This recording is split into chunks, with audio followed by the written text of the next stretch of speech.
Donc, je n'ai pas de conflit d'intérêt en lien avec cette présentation. Alors, pourquoi un nouveau scanner? Donc, vous savez probablement que le scanner, l'émergence, c'est dans les années 70 et il y a eu plusieurs types de scanners. On a le scanner multidétecteur, multibarrette, séquentiel, donc un certain nombre de scanners. Et l'idée, c'est toujours d'augmenter la résolution spatiale en diminuant les doses. Et donc, pour ça, vous savez probablement, le scanner qu'on utilise actuellement, c'est un scanner à intégration d'énergie. Ne vous inquiétez pas, je vais être bref sur le côté technique, mais c'est extrêmement important pour la suite de la présentation et sur les avantages du scanner à comptage photonique. Donc, c'est un scanner à comptage d'énergie. Donc, c'est-à-dire ici, donc on va avoir le détecteur qui va être un scintillateur avec les rayons X, puisque c'est une imagerie par rayon X, qui va être converti en lumière avec une photodiode, puis converti en signal électrique. Et tous les photons vont être additionnés pour avoir ici une énergie. Avec le scanner à comptage photonique, le détecteur, ça va être un semi-conducteur avec des matériaux divers. Et donc, on n'aura pas le scintillateur et la photodiode. On aura une conversion directe des photons en signal électrique. Ça veut dire quoi d'avoir une conversion directe des photons en signal électrique? Ça veut dire plusieurs choses. D'une part, on se passe du scintillateur et de la photodiode, ce qui veut dire... Suspense. Ce qui veut dire qu'en gros, la photodiode, c'est ce qui limitait en fait la résolution spatiale, puisque dans la photodiode, on avait des septas, ici, qui limitaient les voxels. Donc les voxels étaient plus larges. Et donc le fait de ne pas avoir cette photodiode, on va pouvoir avoir une résolution spatiale qui va être meilleure. D'autre part, le fait d'avoir des photons qui sont comptés individuellement nous permet d'avoir accès aux basses énergies. Et donc tous les photons à basse énergie, vu qu'avant on avait une addition d'énergie, vont pouvoir être comptés dans l'énergie globale du signal. Et puis ça va nous permettre une imagerie spectrale qui clairement est une vraie richesse d'informations qu'on va pouvoir avoir. Donc le scanner à comptage photonique, c'est donc une conversion directe des photons au circuit électrique. Et l'idée, bien entendu, c'est que tout le monde puisse avoir accès au scanner à comptage photonique d'ici 2040. 2014, c'est passé. On est devant une vraie rupture technologique. Et donc, l'idée, c'est vraiment que tout le monde puisse en avoir accès. Et ça sera le scanner de demain, qui est déjà le scanner d'aujourd'hui. En effet, quels sont l'état des lieux aujourd'hui de ce scanner-là? Malheureusement, il n'y a qu'un seul constructeur qui a commercialisé ce scanner, c'est Siemens. Il y en a d'autres prototypes, Canon, GE et Philips, qui sont en prototype. Et le scanner actuellement Siemens, donc il a un détecteur donc, de tellurure de cadmium avec une résolution spatiale, vous voyez, de 125 mm. Donc en gros, 125 microns. Donc, ça veut dire que le voxel est à 0,125. Donc on pourra avoir une résolution spatiale jusqu'à 0,2 mm, c'est-à-dire 2 à 3 fois plus que le scanner actuel à intégration d'énergie qui est aux alentours de 0,5 à 0,6 mm. Donc le premier scanner était à Lille en 2021, puis il y en a d'autres. Et puis là, ça va être le premier scanner à Sorbonne Université. On va avoir ce scanner-là mi-décembre, donc avec des travaux annoncés pour début novembre. Donc on aura le scanner Alpha Peak, qui est le dernier de la gamme des scanners à comptage photonique. Alors, quel intérêt pour l'imagerie des coronaires, puisque aujourd'hui, la présentation, c'est quelle place pour les coronaires. Et donc, plus de 50% des publications actuelles sont sur l'imagerie cardiothoracique, puisque vous avez à peu près aujourd'hui 150 papiers, puisqu'il est sur le marché depuis 2021, 150 papiers sur la pertinence du scanner à comptage photonique. Et les coronaires sont un terrain idéal. Pourquoi ? Puisque les coronaires sont une structure fine, donc on aura besoin d'une bonne résolution spatiale. Il y a des calcifications, il y a des stents, il y a les effets de blooming qui peuvent surestimer les sténoses, donc on a besoin aussi de limiter ces artefacts. Il y a l'irradiation, vous savez, sur des patients aussi qui ont une maladie coronaire prématurée, on a besoin d'un suivi régulier par scanner. L'irradiation cardiaque, elle est aussi importante, donc c'est important pour ces patients-là de la diminuer. Les produits de contraste, vous avez des patients qui sont fragiles avec de la néphropathie associée, de l'insuffisance cardiaque. Donc l'idée avec le scanner à comptage photonique, c'est de aussi potentiellement diminuer la dose et aussi l'évaluation spectrale pour mieux caractériser les tissus. Donc le but de tout ça, c'est une plus grande précision diagnostique et diminuer les faux positifs. Alors tout d'abord, l'angiographie. Donc ça va être surtout, on va voir une qualité d'image et des segments analysables, quasiment tous les segments coronaires qui ont été rapportés dans la littérature. Malheureusement, je n'ai pas d'image dans le service à vous le mettre parce qu'il n'est pas encore disponible. Donc je vous ai mis uniquement des images de la littérature et du constructeur Siemens. Et vous le voyez, 95% des segments coronaires peuvent être analysés avec une réduction du flou. Là, vous avez un scanner à intégration d'énergie classique. Ici, un scanner à comptage photonique. Et vous voyez, les calcifications coronaires sont mieux visibles. Il y a moins de flou. Vous avez un meilleur rapport contraste sur bruit, c'est-à-dire que vous voyez mieux la lumière artérielle. Vous avez aussi Encore ici, un scanner à intégration d'énergie, un scanner à comptage photonique. Et vous voyez, les calcifications sont beaucoup mieux visibles. Vous avez aussi la plaque, ici un petit peu mixte, un peu molle, qui est mieux visible sur le scanner à comptage photonique actuellement.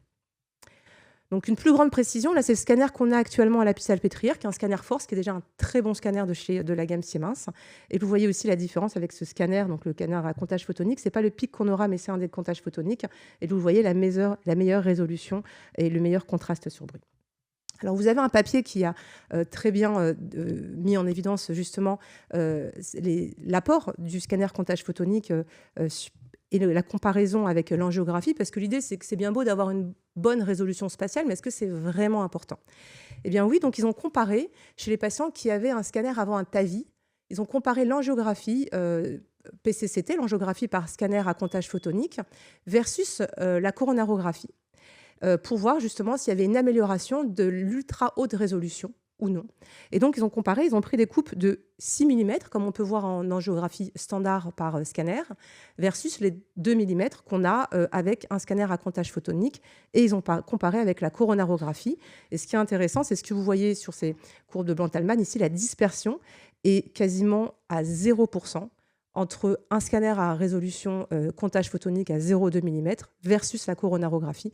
Donc on arrive à une précision, à une fiabilité qui est quasiment de l'ordre de la coronarographie via le scanner à comptage photonique. Un autre papier sur 49 patients avec 278 plaques. La plupart étaient calcifiées. Vous le voyez ici, 200 plaques calcifiées. Ils ont pris des patients qui avaient un scanner conventionnel et un scanner à comptage photonique. Et ils n'ont pas changé la dose ni le type d'acquisition. Ils n'ont pas changé l'injection, le type de produit de contraste. Ils se sont vraiment attelés à ce qu'on arrive à mieux voir ou non les sténoses et comment on catégorise ces sténoses chez ces patients-là, avec un temps et un délai de 14 jours pour montrer qu'il n'y avait pas de différence dans l'apparition de plaques. Et ce qui est intéressant, c'est que vous voyez, chez les scanners à comptage photonique, vous avez des sténoses qui sont plus faibles.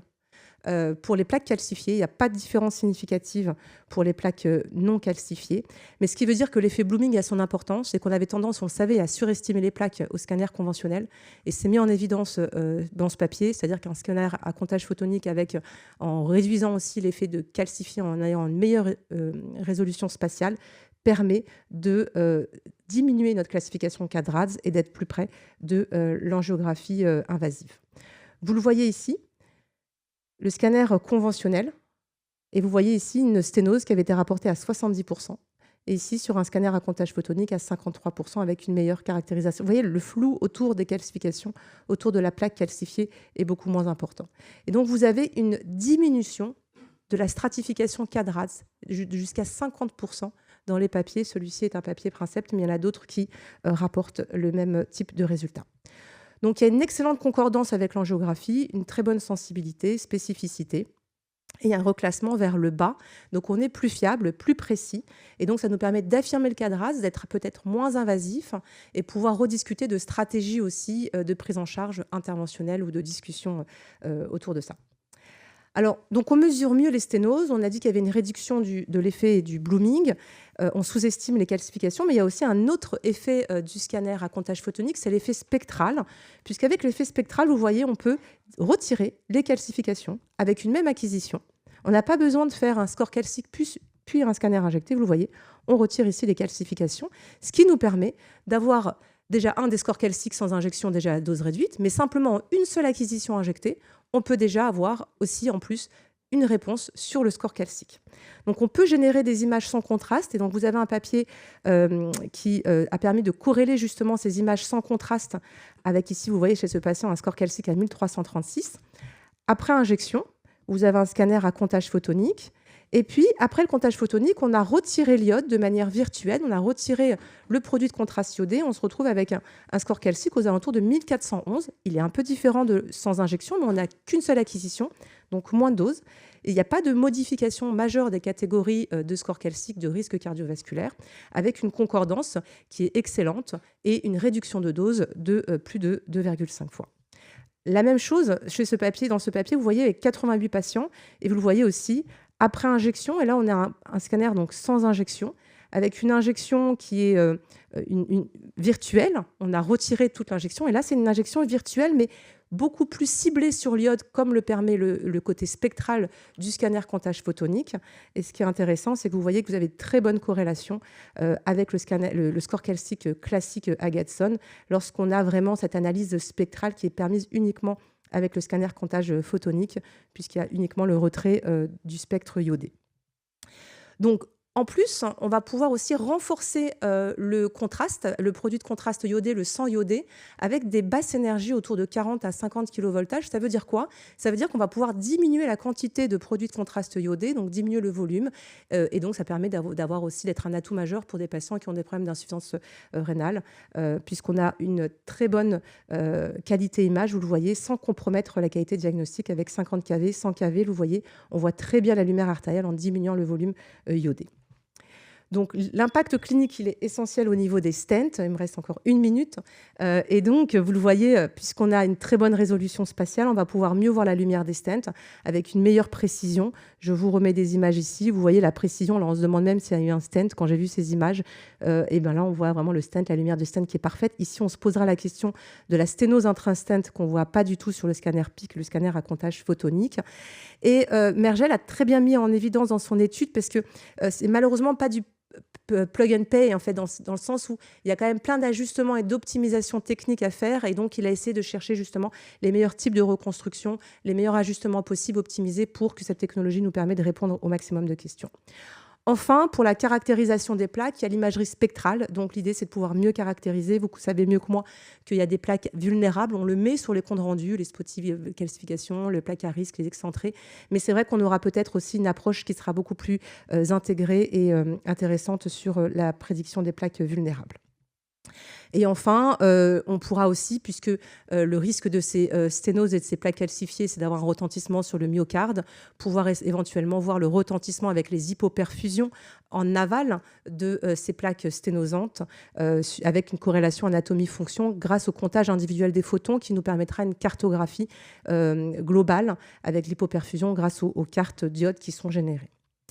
Donc, les limites, c'est que c'est une technologie qui est coûteuse. Donc, il y a des problèmes de standardisation encore entre les constructeurs, entre nos anciennes imageries.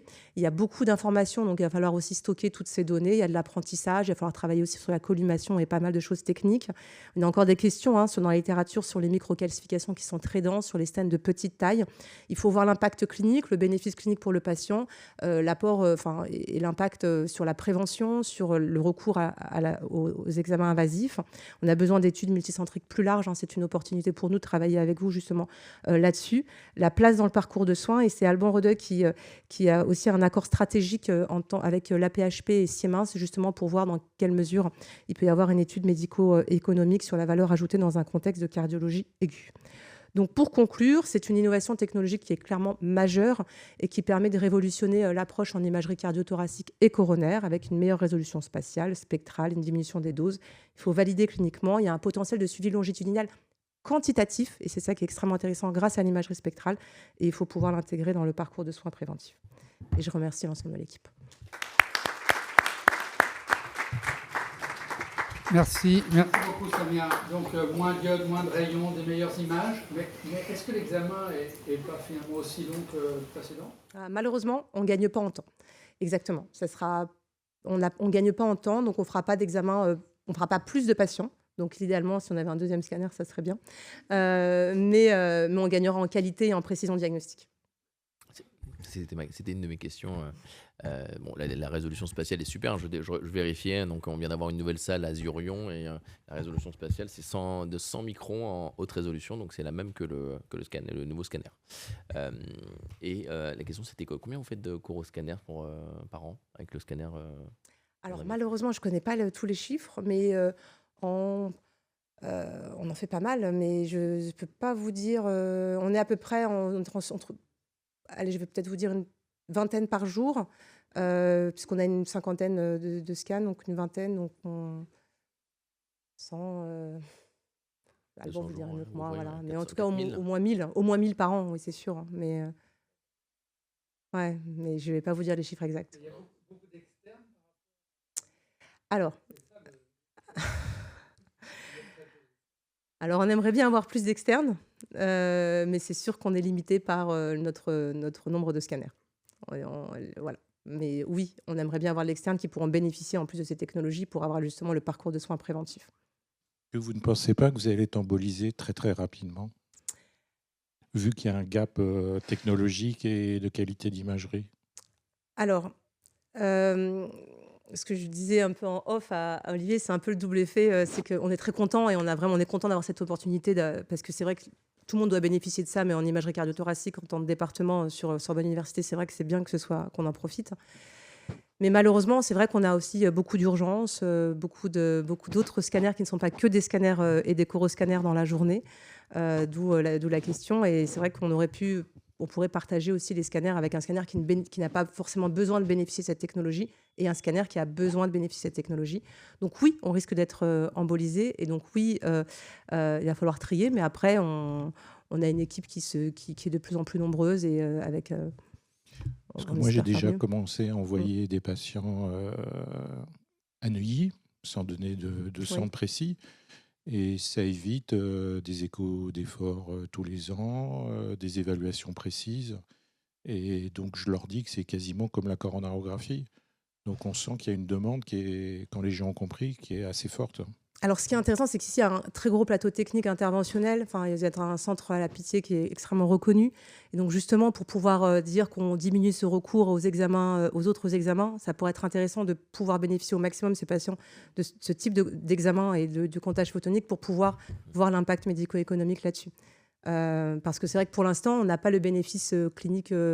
On ne sait pas si vraiment ça va diminuer les échos d'efforts, si ça va diminuer le nombre de coronarographies, mais la chance de pouvoir travailler ensemble, ça va être pouvoir en effet démontrer ça. Parce que c'est une très bonne question. Moi, ça rejoint un petit peu ce que je te posais. Parce que si ça devient le standard et que nous, on arrête de faire des coronarographies diagnostiques, on ne fait plus que les coronarographies utiles, il faut 4000 coroscanners par an. Ça vous monopolise un scanner complet, juste pour l'aigu, pour les patients hospitalisés. Si on fait de la prévention primaire et qu'on fait du bilan cardiovasculaire de haute définition et low dose, c'est encore plus de malades. Et le suivi des coronariens, encore plus. Donc c'est vrai qu'il va falloir une armée de scanners, quoi. Bah nous, on serait ravis, parce que c'est notre activité. Après, si vous pouvez nous aider avec la direction à avoir un deuxième scanner sur le site, on serait ravis aussi. Mais oui, nous, on serait ravis. Ça permet Il y aura assez de radiologues pour faire le... Oui, maintenant, les jeunes sont de plus en plus motivés, justement, parce qu'il y a toute cette technologie et c'est extrêmement... ils ont envie. Donc c'est bien.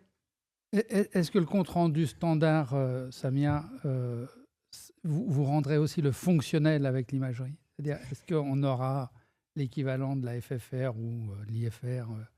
Alors pour l'instant, en routine, je ne l'ai pas vu. Ça permet vraiment d'affiner la stratification CADRADS, mais d'affiner peut-être en effet la caractérisation de la plaque. Donc peut-être qu'on sera plus pertinent, même si on ne sait jamais ce qu'il faut en faire de la caractérisation de la plaque dans un compte rendu. Je trouve ça toujours un peu limite de vous dire que la plaque est vulnérable. C'est aussi difficile pour vous comme information.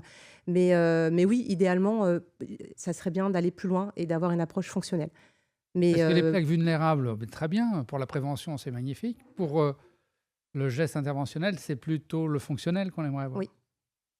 Et donc, peut-être que tu vas continuer à faire des coraux juste pour faire de la FFR. Ah oui. Alors, je pense que le but, c'est de redéfinir la stratégie. Alors, il y a des scanners du stress, il y a des études avec le comptage photonique et le régadénoson. Donc, il y a un travail là-dessus avec quelques études. Mais en effet, ça serait de redéfinir tout ça. Et les cartographies d'iode aussi sur le myocarde pourraient être intéressants justement pour redéfinir tout ça. Mais il y a tout un travail à faire et c'est pour ça qu'on a la chance de pouvoir en bénéficier et travailler avec vous là-dessus.